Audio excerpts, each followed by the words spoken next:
Om Sai Ram. Shri Sai Satcharitra. Chapter 7. Wonderful Incarnation. Behavior of Sai Baba. His yogic practices. His all pervasiveness and mercy.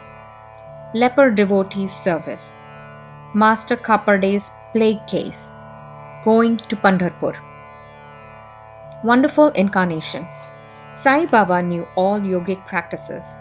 He was well versed in the six processes, including dhauti, stomach cleansing by a moistened piece of linen 3 inches in breadth and 22.5 inches in length, Khanda Yoga, that is, separating his limbs and joining them again, and Samadhi, etc. If you thought that he was a Hindu, he looked like a Yavan. If you thought him to be a Yavan, he looked like a pious Hindu. No one definitely knew whether he was a Hindu or a Mohammedan.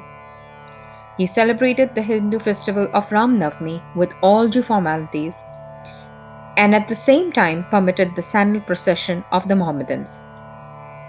He encouraged wrestling bouts in this festival. When the Gokul Ashtami came, he got the Kopal Kala ceremony duly performed, and on Eid festivals, he allowed the Mohammedans to say their prayers, namaz, in his masjid. Once during a Muharram festival, some Mohammedans proposed to construct a tazia or tabut in the masjid, keep it there for some days, and afterwards take it in a procession through village.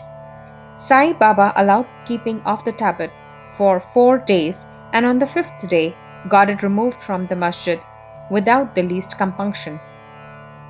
If we say that he was a Mohammedan, his ears were pierced, that is, had holes according to Hindu custom. If you think that he was a Hindu, he advocated the practice of circumcision, though, according to Mr. Nana Sahib Chandorkar, who observed him closely, he was not himself circumcised. Read an article in Sai Leela on Baba Hindu Ki Yavan by B.V. Dev, page 562. If you call him a Hindu, he always lived in a masjid. If Mohammedan, he had always the dhuni, sacred fire there, and the following things, which are contrary to Mohammedan religion, that is, grinding on the hand mill, blowing of the conch and bells, oblation in the fire, bhajan, giving of food and worship of Baba's feet by means of arghya, water, were allowed there. If you think that he was a Mohammedan, the best of Brahmins and Agnihotris, leaving aside their orthodox ways, fell prostrate at his feet. Those who went to make enquiries about his caste were dumbfounded and were captured by his darshan. So, none could definitely decide whether Sai Baba was a Hindu or a Mohammedan. This is no wonder, for he who completely surrenders himself to the Lord by getting rid of his egoism and body consciousness thus becomes one with him and has nothing to do with any questions of caste or nationality. Baba saw no difference between any two castes and even between beings. He took meat and fish with fakirs but did not grumble when dogs touched the dishes with their mouths. Such a unique and wonderful incarnation was Sai Baba.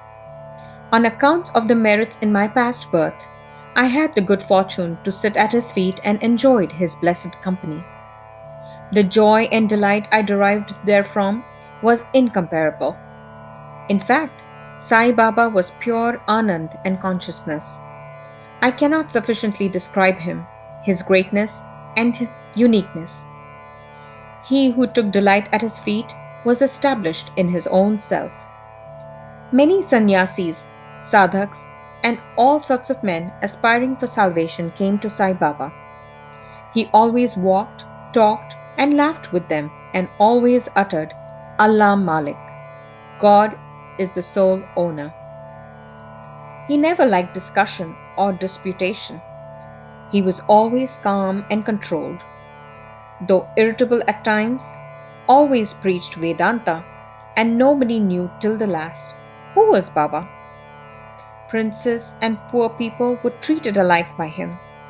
He knew the inmost secrets of all, and when he gave expression to them, all were surprised. He was the repository of all knowledge. Still, he feigned ignorance. He also disliked honor. Such were the characteristics of Sai Baba. Though he had a human body, his deeds testified to his godhood. All people considered him as the god in Shirdi. Behavior of Sai Baba. Ignorant that I am, I cannot describe Baba's miracles. He got almost all the temples in Shirdi repaired. Through Tatya Patil, the temples of Shani, Ganpati, Shankar Parvati, village deity, and Maruti were put in order. His charity was also remarkable.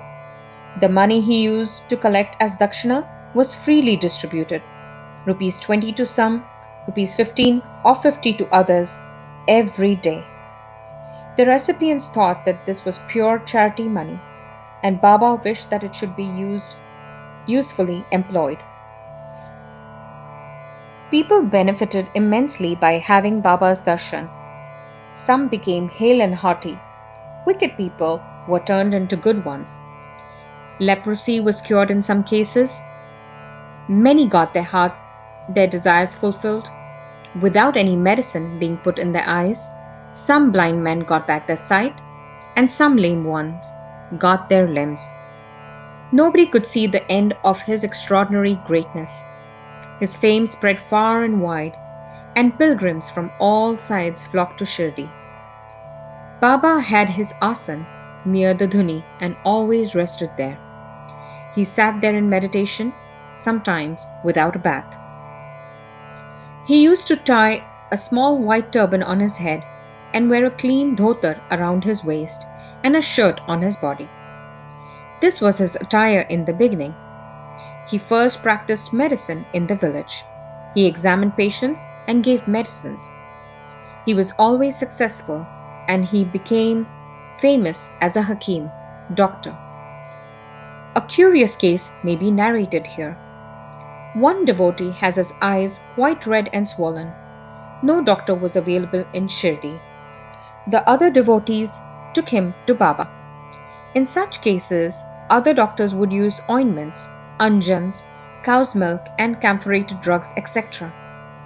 Baba's remedy was quite unique. He pounded some biba, some carpus anacardium, that is, marking nuts, and made 2 balls of them and thrust them on in each eye of the patient and wrapped a cloth bandage around them. Next day, the bandage was removed and water was poured over them. The inflammation subsided and the pupils became white and clear. Though the eyes are very delicate, the biba caused no hurt but removed the disease of the eyes. Many such cases were cured. This is only one instance in this regard. Baba's yogic practices. Baba knew all the processes and practices of yoga. 2 of them will be described here. 1. Dhauti Kriya or cleansing process. Every 3rd day, Baba went to the well near Banyan Tree, at a considerable distance from the masjid, washed his mouth and had a bath. On one occasion, he was seen throwing up his intestines, cleaned them inside outside, and placed them on a jamb tree for drying. There are people in Shirdi who have actually seen this and who have testified to this fact. Ordinary dhauti is done by a moistened piece of linen 3 inches broad, 22.5 feet long. This piece is gulped down the throat and allowed to remain in the stomach for about half an hour for being reacted there and then taken out. But Baba's dhauti was quite unique and extraordinary. Number 2. Khanda Yoga. In this practice, Baba extracted the limbs from his body and left them separately at different places in the masjid. Once a gentleman went to the masjid and saw the limbs of Baba lying in separate places. He was terrified. He first thought of running to the village officers and informing them of Baba being hacked to pieces and murdered. He thought that perhaps he would be held responsible, as he was the first informant and knew something of the affair. so he kept silent. But next day, when he went to the masjid, he was very much surprised to see Baba, hale and hearty as before. He thought that what he had seen the previous day was only a dream. Baba practiced yoga since his infancy, and nobody knew or guessed the proficiency he had attained in it. He charged no fees for his cures, became renowned and famous by virtue of his merits, gave help to many a poor and suffering person. This famous doctor of doctors cared not for his interests, but always worked for the good and welfare of others, himself suffering unbearable and terrible pain many a time in the process. One such instance I will relate now, which will show the all pervasive and the most merciful character of Sai Baba. Baba's all pervasiveness and mercy. In the year 1910, Baba was sitting near the dhuni on Diwali and warming himself. He was putting firewood into the dhuni, which was burning brightly. A little later, instead of pushing logs of wood, Baba pushed his arm into the dhuni. His arm was scorched and burnt. This was noticed by the errand boy Madhav and also by Madhav Rao Deshpande, Shama. They at once ran to Baba, and Madhav Rao clasped Baba by his waist from behind and dragged him forcibly backward and asked, Deva, why you done this? Then Baba came to his senses and replied, the wife of a blacksmith at some distant place was working the bellows of a furnace. Her husband called her. Forgetting that a child was on her lap, she got up hastily and the child slipped into the furnace. I immediately thrust my hand into the furnace and saved the child. I do not mind my arm being burnt, but I am glad the life of the child is saved. Leper Devotee's Service. On hearing the news of Baba's hand being burnt from Shama, Madhav Rao Deshpande, Mr. Nana Sahib Chandorkar, accompanied by the famous Dr. Paramanand of Mumbai with his medical outfit, consisting of ointments, lint, and bandages, etc., rushed to Shirdi and requested Baba to allow Dr. Paramanand to examine the arm and dress the wound caused by the burn. This was refused. Ever since the burnt arm was dressed by Bhagoji Shinde, a leper devotee. His treatment consisted in massaging the burnt part with ghee and then placing a leaf over it and bandaging it tightly. Mr. Nana Sahib Chandorkar solicited Baba many a time to unfasten the bandages, get the wound examined, dressed and treated by Dr. Paramanand, with the object that it may heal fast. Dr. Paramanand himself made similar requests, but Baba postponed it by saying that Allah was his doctor and did not allow his arm to be examined. Dr. Paramanand's medicines were not exposed to the air of Shirdi and they remained intact, but he had the good fortune of getting a darshan of Baba. Bhagoji was allowed to treat the hand daily. After some days, the arm healed and all were happy. Still, we do not know whether any trace of pain was left or not. Every morning, Bhagoji went through his program of untying the bandages, massaging the arm with ghee, and tightly bandaging it again. This went on till Sai Baba's Samadhi, death.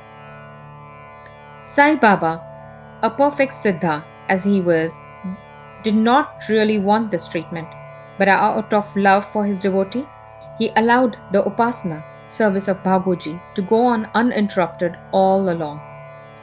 When Baba started for Lendi, Bhagoji held an umbrella over him and accompanied him. Every morning when Baba sat near the post close to the dhuni, Bhagoji was present and started his service. Bhagoji was a sinner in his past birth. He was suffering from leprosy. His fingers had shrunk. His body was full of pus and smelling badly. Though outwardly he seemed so unfortunate, he was really very lucky and happy, for he was the premier servant of Baba and got the benefit of his company. Master Khaparde's plague case. I shall now relate another instance of Baba's wonderful Leela. Mrs. Khaparde, the wife of Mr. Dada Sahib Khaparde of Amravati, was staying at Shirdi with her young son for some days.